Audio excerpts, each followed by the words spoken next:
talvez agora, então, nós possamos abrir para perguntas. Se alguém se alguém quiser fazer algum comentário ou fazer alguma pergunta, por favor, sinta-se à vontade.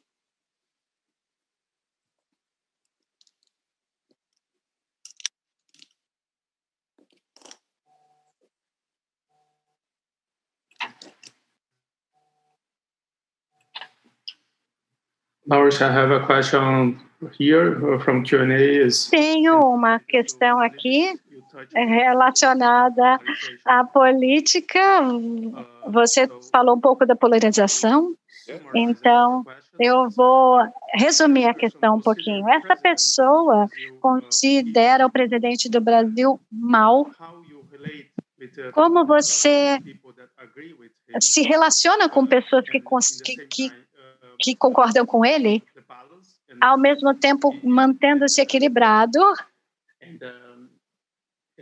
E a questão é sobre justiça. Como é que a gente defende a justiça com uma pessoa cujo ponto de vista político você discorda tanto? Essa é a pergunta mais importante, é uma pergunta-chave. Muito obrigado a quem perguntou. É super direta, uma pergunta difícil, mas se não der para nós respondermos essa questão, devíamos parar de fingir que estamos no caminho espiritual. Todos nós somos seguidores de Jesus.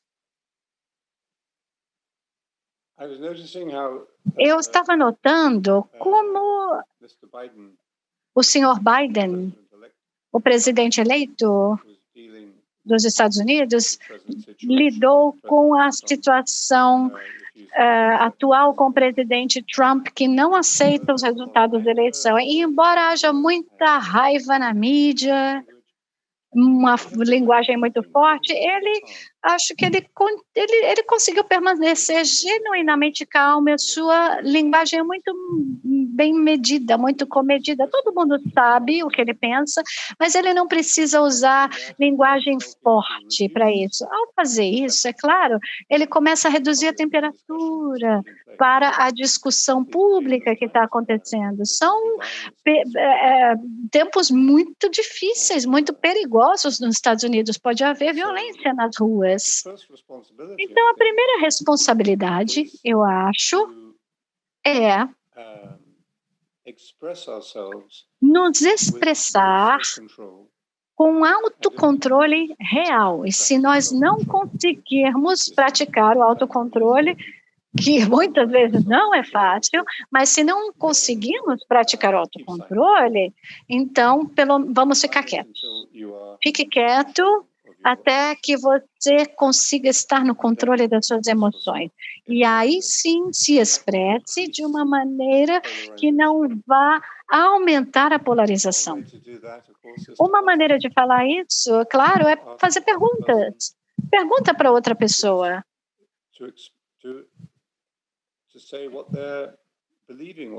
O que você acredita? O que você sente? Especialmente o que você sente? Acho que as pessoas que perderam a eleição nos Estados Unidos, os republicanos e o presidente Trump, eles se sentem muito magoados, com raiva, traídos, ou tristes, seja o que for. Eles precisam conseguir expressar esses sentimentos de uma maneira que essa ferida possa se curar. Uma das respostas nessa posição polarizada é ouvir, mas isso não quer dizer também, por outro lado, que temos que deixar de expressar a nossa opinião ou fazer o que nós acreditamos que tem que ser feito, com verdade e com justiça.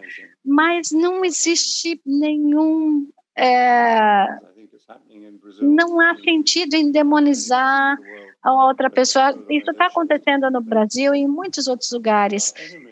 de polarização, mas os nossos inimigos não são demônios, são pessoas como nós, que têm uma crença diferente. Isso é importante, e às vezes elas podem fazer alguma coisa ruim, eles estão fazendo algo que acreditamos que pode ser extremamente prejudicial, mas não devemos demonizá-los.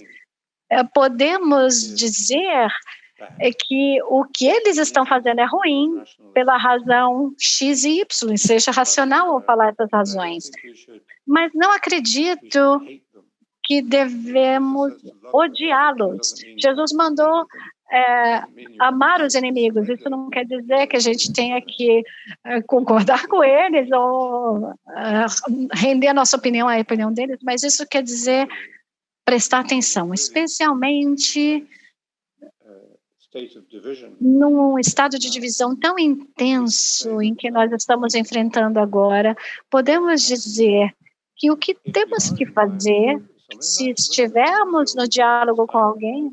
Bom, quando eu estava no Brasil, eu tive algumas discussões muito inesperadas, na verdade, com alguns meditantes que tinham diferentes visões políticas em relação a mim, sobre a situação no Brasil.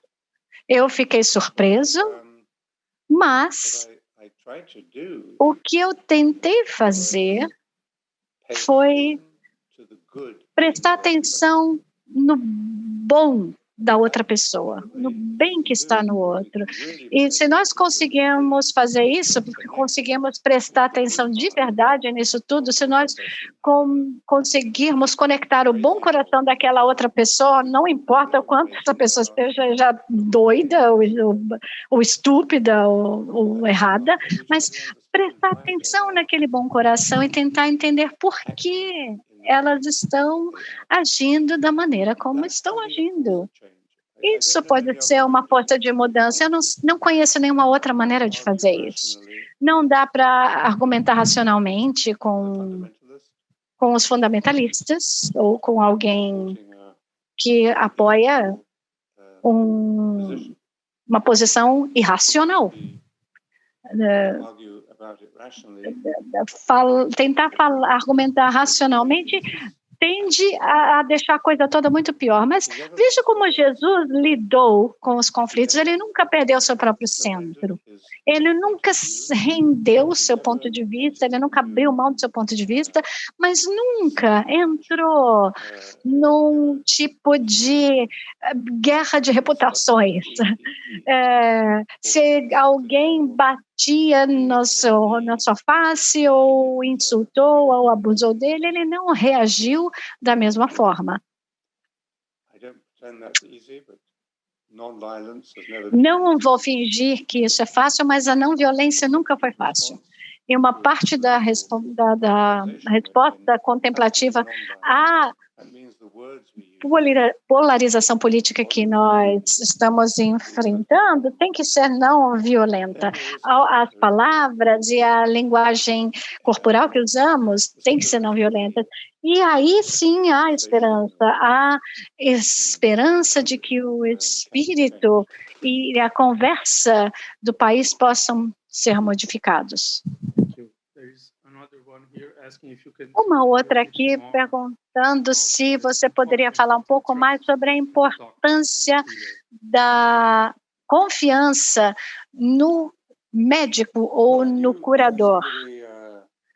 Eu conheço uma pessoa, aliás,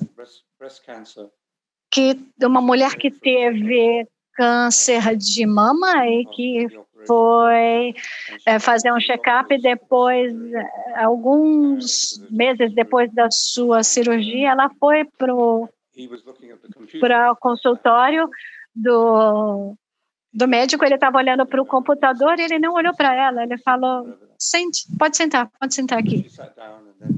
Ela se sentou e ele estava lá pegando a ficha dela no computador e ainda olhando para o computador, ele falou assim: eu já vi você aqui antes? E ela falou: sim, mas você não me viu de verdade. Ele ficou muito ansioso, olhou para ela. E eu acho que há um problema real, eu acredito, na maneira como os encontros médicos acontecem hoje em dia. Aparentemente,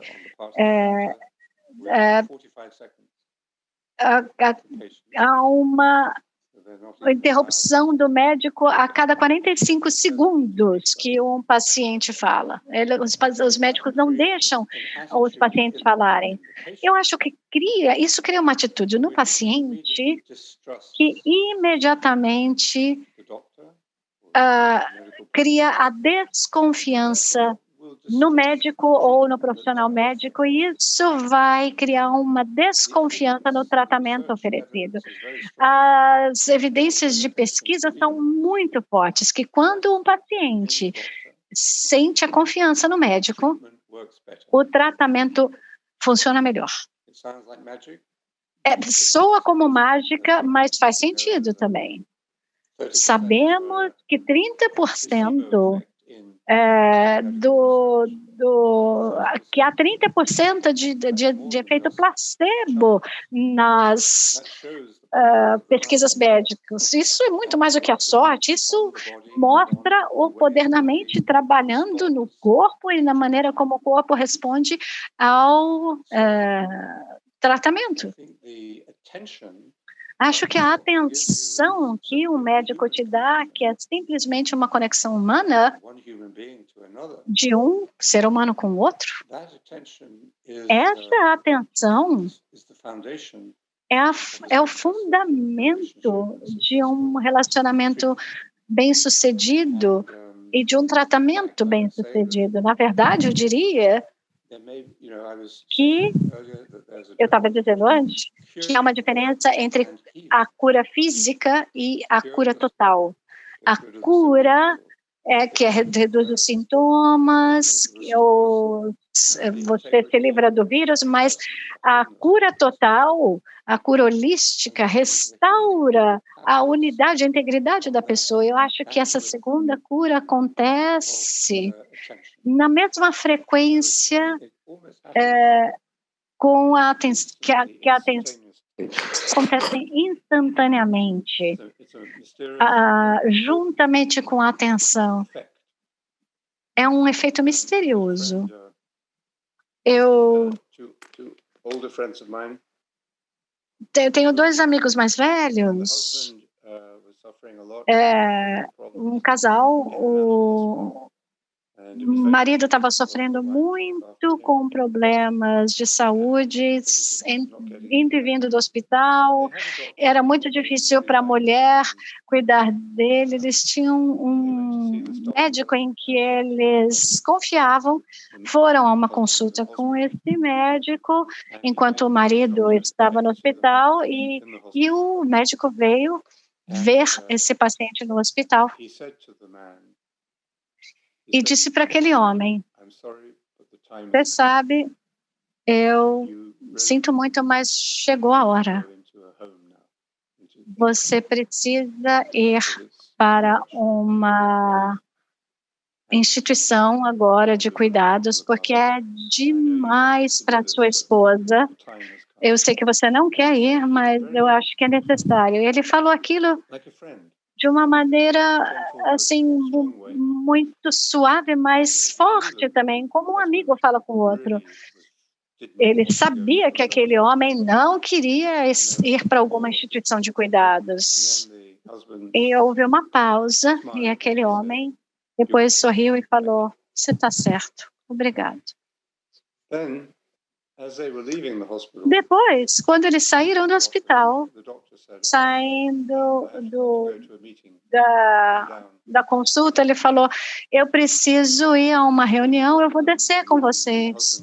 Então, aquele homem não podia caminhar direito, o médico caminhou muito devagar até o elevador, ficou no elevador com esses homens, ajudou esse homem a sair do elevador, e é um médico estrela, digamos assim, um médico importantíssimo, e ele levou o casal até o carro, no estacionamento. Acharam que ele ia se despedir lá, ainda no hospital.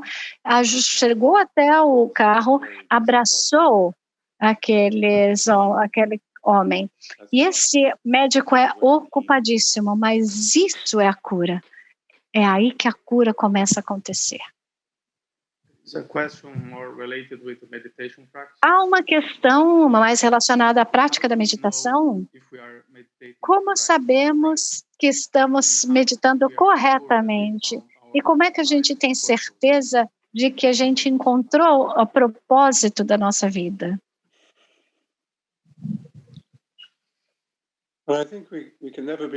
Eu acho que nunca dá para ter 100% de certeza de nada. Mas há um nível de intuição e conhecimento espiritual em que nós nos sentimos realmente confiantes. A primeira questão era sobre eu estou meditando corretamente?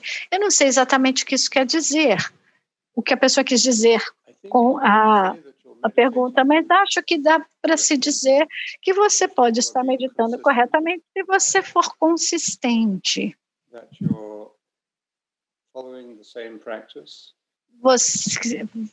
Quando você sabe que está seguindo a mesma prática e medita regularmente. Se você conseguir, nós recomendamos de manhã e à noite. Sei que esse é um desafio, mas é um tipo de mínimo. No final das contas, acaba virando o mínimo para nós. E tem um benefício tão grande na maneira como isso equilibra a nossa vida diária e cria uma unidade entre o início e o fim do dia. E vale a pena. Vale a pena o tempo que você dedica a isso. Eu sei que não é fácil. Algumas pessoas levam um tempo enorme até conseguirem fazer desenvolver essa disciplina diária. Não interessa, não importa quanto tempo vai levar.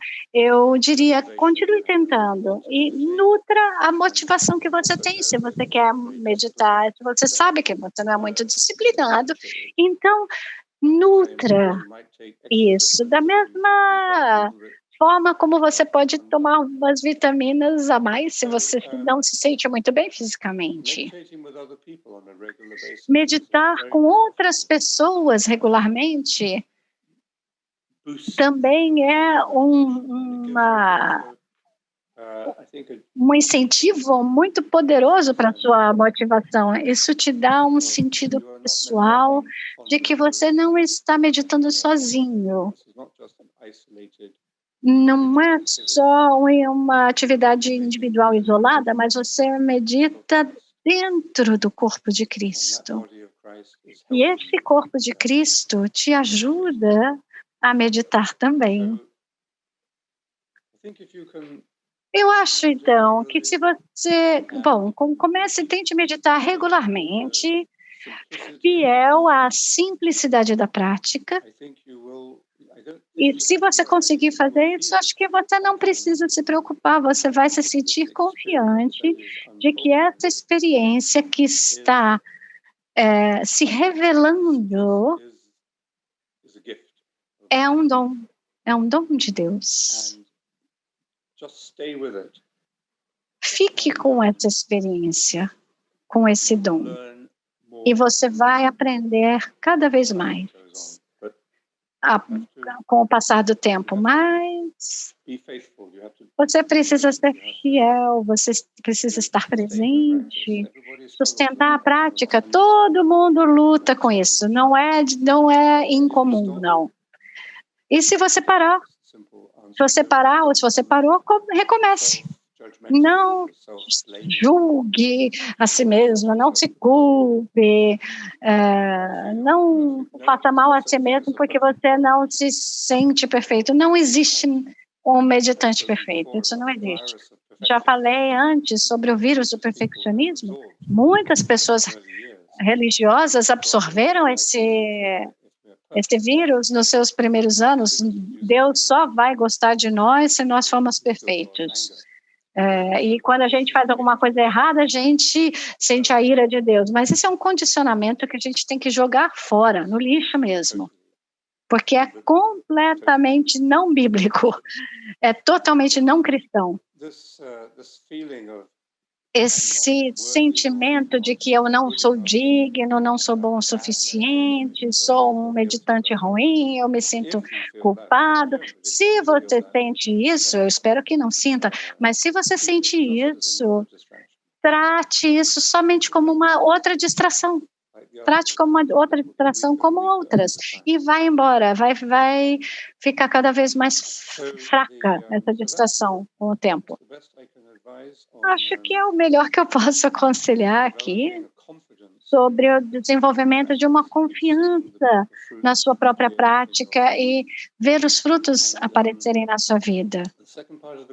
A segunda parte da questão qual era, Léo? Você lembra? Como a gente pode ter certeza de ter achado o nosso propósito de vida? Como?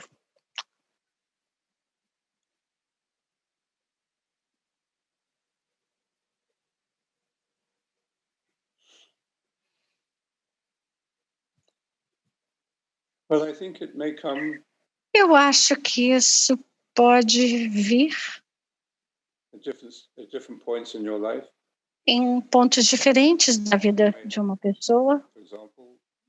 Por exemplo, você pode ter muitas coisas boas na sua vida que você está fazendo, criando uma família, fazendo um trabalho bom.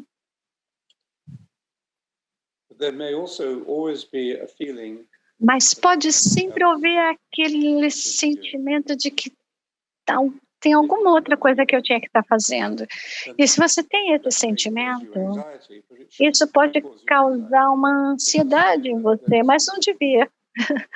É um sinal de que há alguma coisa a mais.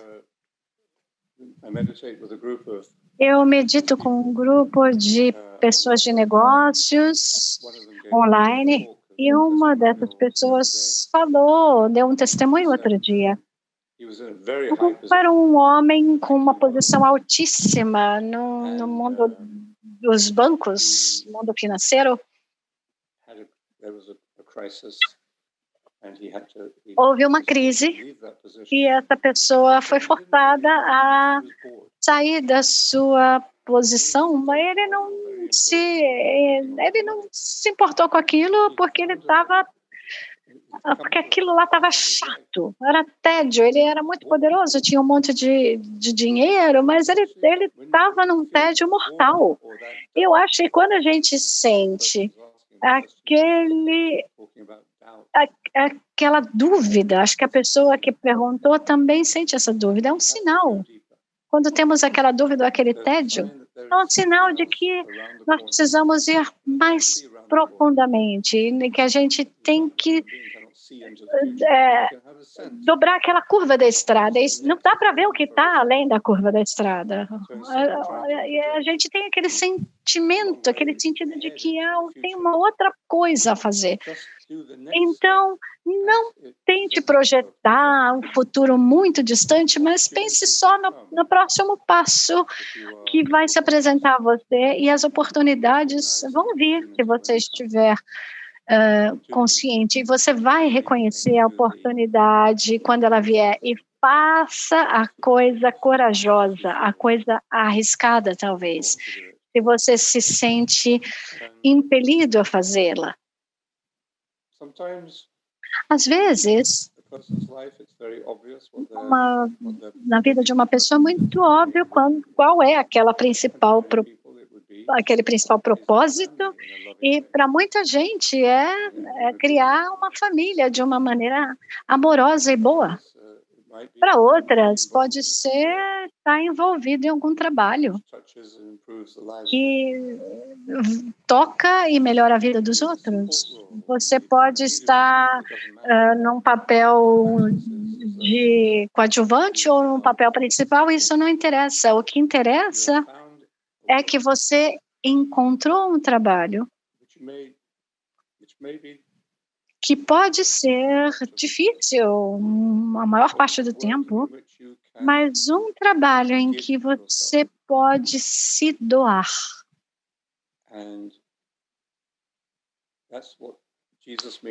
E é isso que Jesus quer dizer com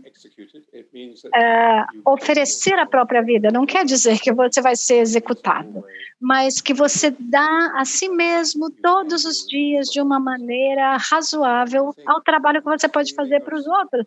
E aí eu acho que esse sentimento de conexão, esse sentimento misterioso de que você está fazendo a sua pequena parte, é uma parte pequena, mas você está fazendo a sua pequena parte no trabalho de Deus, na obra do reino, vai aparecer. Eu acho que em vez de pensar nisso de uma maneira muito abstrata, ou projetando isso num futuro muito distante, comece a examinar o futuro próximo, ou a próxima coisa que você tem que fazer. E faça isso da maneira mais consciente, mais corajosa que você conseguir.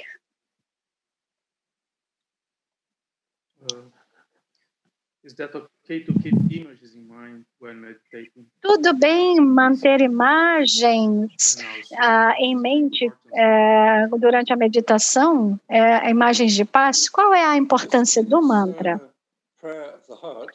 Nessa oração do coração, que era chamada pelos primeiros cristãos de oração pura, nós abandonamos todas as imagens, até mesmo as imagens boas e pacíficas. É claro que em outros momentos de oração você pode alimentar essas imagens na sua mente, na sua oração, mas durante a meditação nós praticamos um tipo de pobreza em espírito radical. Os primeiros monges descreviam isso como abandonar todas as riquezas dos pensamentos e da imaginação. Pode ser uma imagem muito rica, muito pacífica que você tem. E como eu disse, você pode invocar ou trazê-la à mente em outros momentos. Mas na meditação, você deve entrar nesse período como um período de pobreza absoluta e dizer o mantra o que nos leva a isso. Então, a sua pergunta está corretíssima. O propósito do mantra é justamente abandonar essa imagem. O mantra nos permite nos desconectar de todos esses diferentes pensamentos, operações da mente. Algumas palavras sobre o mantra, eu acho que é muito importante entendê-lo, entender o mantra. O mantra é um tipo de sacramento interno da fé. Na verdade, a nossa meditação tem a mesma teologia que a teologia da missa. A teologia da missa é a teologia da verdadeira presença, e a teologia da meditação cristã é a presença real de Cristo no nosso coração. É a mesma presença.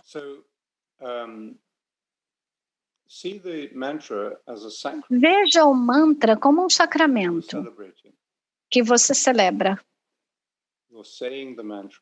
Você diz o mantra não mecanicamente, mas fielmente. E você o diz de uma maneira que te permite ir da mente para o coração e se abrir aquilo que o Espírito está fazendo em você. Colaborar, que te permita colaborar com isso. Você não pensa nisso como a sua oração, a sua meditação, a sua experiência. Você abandona o eu, o ego, durante o período de meditação. Você não procura nada, não busca nada em particular. Você não está não deve buscar uma experiência em particular. Fique feliz com o que quer que venha. Claro, você vai encontrar uma paz profunda, talvez a mais profunda que você jamais sentiu, mas para chegar lá, você precisa abandonar qualquer expectativa ou demanda ou sentido daquilo que você quer alcançar na meditação. Isso pode ser muito diferente daquilo que você foi ensinado a buscar antes, consolação, experiências positivas, etc. Eu não estou dizendo que a meditação não pode produzir esse tipo de experiência, mas você não busca conscientemente essa experiência. Quando você começa a dizer o mantra, é como se você dissesse essa palavra com interrupções constantes dos seus pensamentos dentro da sua mente. E aí você, uma hora, fala, não, eu vou desistir, eu vou dar ao meu pensamento. Mas a sabedoria diz, não faça isso. É como diria Jesus, venda tudo que você tem. Então, volte ao mantra e no final das contas, e gradualmente, você vai descobrir que chegou a um nível mais profundo em que você soa o mantra. Você começa dizendo o mantra na sua cabeça, depois a coisa vai ficando mais assim como se você ressoasse o mantra no seu coração. As distrações ainda estão lá, mas elas não são tão intrusivas, elas não te atrapalham com tanta frequência. E o terceiro estágio, por assim dizer, é quando você consegue dizer o mantra sem distrações e você escuta o mantra nesse ponto. Toda a sua atenção fica no mantra. Você não vai se preocupar se tem ou não tem distrações. E o quarto estágio é quando, no tempo de Deus, você pode ser levado ao silêncio completo. Você não pensa em você. Simplesmente não pensa. Isso pode ajudar vocês a ter um mapa da jornada do mantra. Claro, não quer dizer que quando você chega no próximo estágio, você não retorna a outro. Mas tem um senso de progresso, de desenvolvimento. Pense no mantra como um tipo de sinal que leva um avião a aterrissar através da neblina. O piloto não sabe exatamente onde ele está, mas aquele sinalzinho luminoso mostra onde ele tem que pousar. Ou pense, por exemplo, num som de afinação. Quando todos os músicos têm que achar o tom certo. Pense naquele diapasão que afina os instrumentos dos diferentes instrumentistas. Ou pense numa picada que está aberta por entre uma floresta muito densa. Não importa se você fica perdido nas suas distrações por um longo tempo e entra dentro da floresta, mas assim que você se dá conta de que você está fora do caminho da picada, você nunca está mais distante do que um passo daquele caminho. É só você dizer o mantra novamente e você voltou para aquele caminho. Continue voltando, andando por esse caminho aberto na floresta, e se você se distrair, se perder, volte novamente.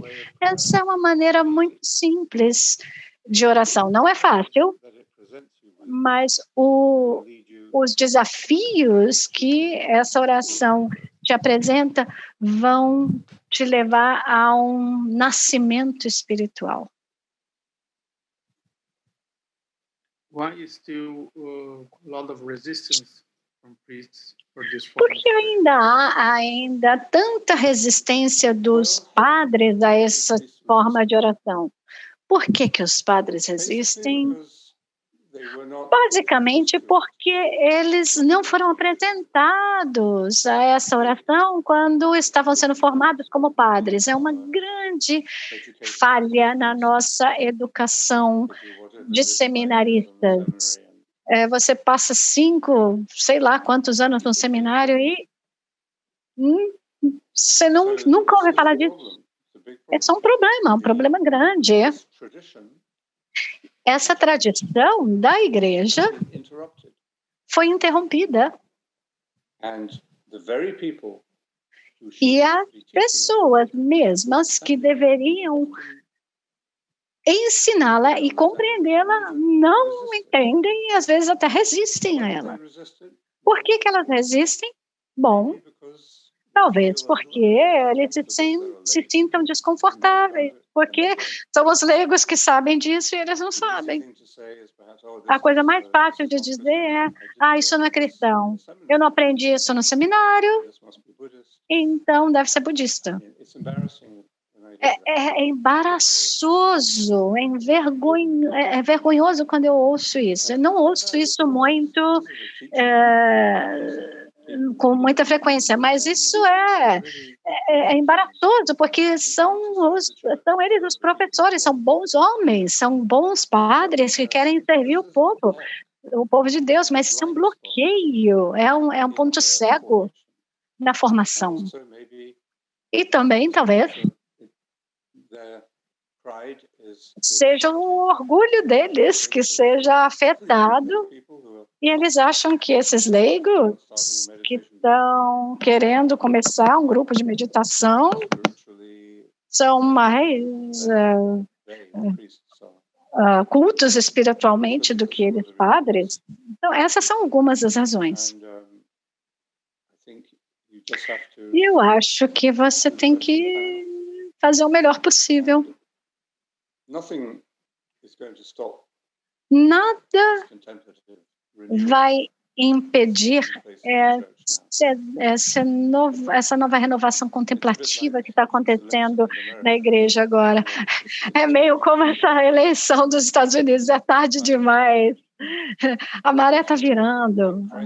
É claro que temos uma grande crise na igreja globalmente, mas a gente pode ver claramente uma renovação espiritual acontecendo, dolorosa, difícil, mas ela está acontecendo. E é claro que tem gente que nega isso, tem gente nos Estados Unidos que diz que querem recontar todos os votos, mas é uma negação da realidade. No final das contas, a mudança vai chegar. Eu dei um retiro recentemente a um grupo de bispos do Caribe. Todos os bispos do Caribe vieram para o retiro e eu fiquei muito comovido pela abertura e a seriedade deles e a resposta positiva. Eles realmente querem levar a meditação para suas igrejas em todas as ilhas do Caribe. Nós ensinamos a meditação para crianças no mundo inteiro, nas escolas católicas, porque começou com um bispo na Austrália, que apoiava a meditação com todo o seu coração.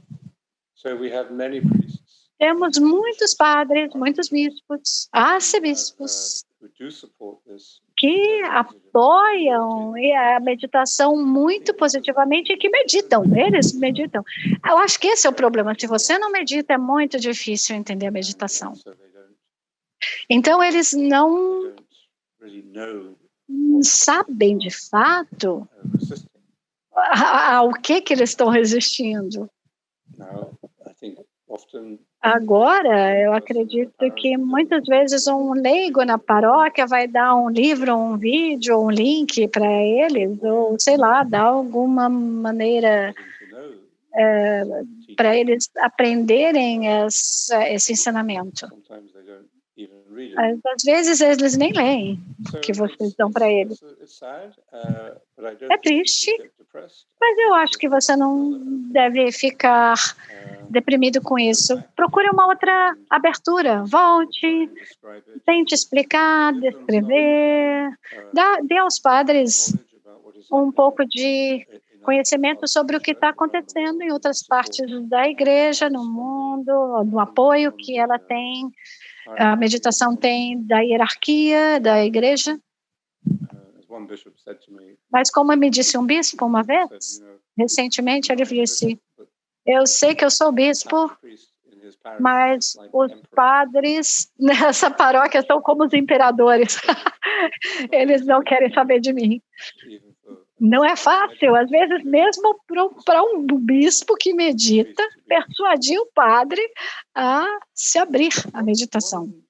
Uma coisa que pode ajudar é ajude esses padres a saberem do sucesso que a gente tem ao fazer meditação com crianças. Isso pode abrir o coração, tocar o coração deles. Quando eles veem essa atividade indo tão bem com o apoio de outros bispos no mundo, isso pode começar a mudar a mentalidade deles. O Léo tem vários vídeos com isso. Seja paciente. Acho que você meditou a meditação com crianças. Podemos encerrar com essa questão. Eu tenho uma menina de 6 anos aqui e ela está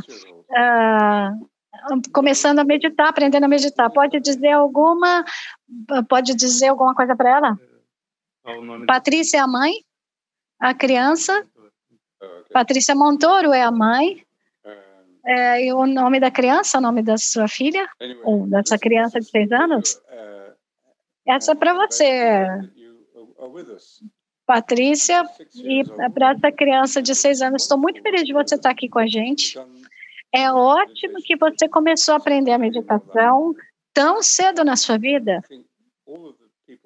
Acho que todas as pessoas aqui, Vitória, eu acho que todas as pessoas aqui queriam ter aprendido com a mesma idade que você, Vitória, porque é um dom maravilhoso.